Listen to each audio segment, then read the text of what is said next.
Hello అన్న, మీ పేరు? సాయి. నా పవన్ కళ్యాణ్ గారి మీద మీ అభిప్రాయం ఏంటన్న? పవన్ కళ్యాణ్ మీద నా అభిప్రాయం, కెరియర్ స్టార్ట్ చేసినప్పుడు ఒక రాంగ్ డెసిషన్ ఏమో అనుకున్నాం, కానీ కొంచెం స్టిక్ ఆన్ అయ్యి కెరియర్ బ్యాలెన్స్డ్గా పట్టుకొని తను అనుకున్న సాధించడం కోసం టిల్ ద మూమెంట్ వెయిట్ చేశాడు. పిఠాపురంలో ఆయన ఎమ్మెల్యేగా గెలిచారు కదన్నా. ఎమ్మెల్యే గెలిచాక పిఠాపురం పేరు మీద హోటల్స్ అవన్నీ ఓపెన్ అవుతున్నాయి, కరెక్టే అంటారు అలా?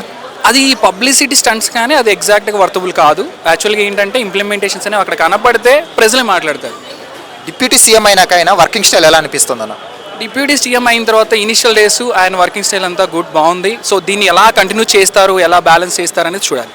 ప్రెసెంట్ అయితే డిప్యూటీ సీఎంగా ఏంటంటే ఫ్యూచర్లో ఏమైనా సీఎం అయ్యే అవకాశం ఉందంటారా పవన్ కళ్యాణ్ గారికి? ఇప్పుడు దీన్ని ఇలా సస్టైన్ చేస్తూ తన ఇంప్లిమెంటేషన్, తన మార్క్ అనేది ప్రజల మీద కనుక చూపిస్తే స్టిల్ ద ఎండ్ అలా కంటిన్యూ చేస్తే ఏదైనా ఛాన్స్ ఉంటుంది. ఆయన పొలిటీషియన్ కూడా కాబట్టి, అది కాక డిప్యూటీ సీఎం అన్నారు అయితే ఫుల్ టైం పాలిటిక్స్లో ఉంటే బెటర్, అలా సినిమాలు కూడా కవర్ చేస్తే బెటర్ అన్న? తనకి ఇచ్చిన రూట్ ఫస్ట్ తనని ఒక ఇమేజ్ తీసుకొని వచ్చిన సినిమాలు కాబట్టి తను ఒక 3 లేదా 4 మూవీస్ అనేవి చేసుకుంటూ ఇయర్లీ ఒక మూవీని బ్యాలెన్స్ చేసుకుంటూ రిమైనింగ్ పాలిటిక్స్ కేటాయిస్తే బెటర్. ఎందుకంటే తను చార్జ్ చేస్తుంది, తనకి 40 డేస్కి మించి పట్టదు మూవీ టైం కూడా. సో అది కొంచెం బ్యాలెన్స్గా షెడ్యూల్ చేసుకోవచ్చు. మీరు ఎలా చూస్తే బెటర్ అనుకుంటున్నారు? పొలిటీషియన్గా అయితే బెటర్ అంటున్నారు, లేకుంటే మూవీస్ చేస్తే బెటర్ అంటున్నారు full time? As a genuine politics కనుక ఇంప్లిమెంట్ చేయగలిగితే పాలిటిషియన్గా చూడడమే బెటర్.